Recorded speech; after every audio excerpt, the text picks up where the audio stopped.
जेलामध्ये टाका मला. माझे कामधंदे सोडून मी नाही थांबणार इकडे.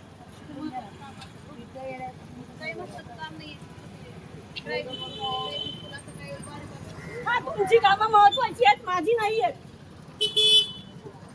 लोकांचे पैसे घेतलेले आहेत मी. बरोबर, आपल्याला गाड्या सोडा, लोक थांबतात तर थांबू दे. चला आपण बसू. आपल्याला उडवून घेऊन जाणार. थोडी पण मध्ये आलं ना,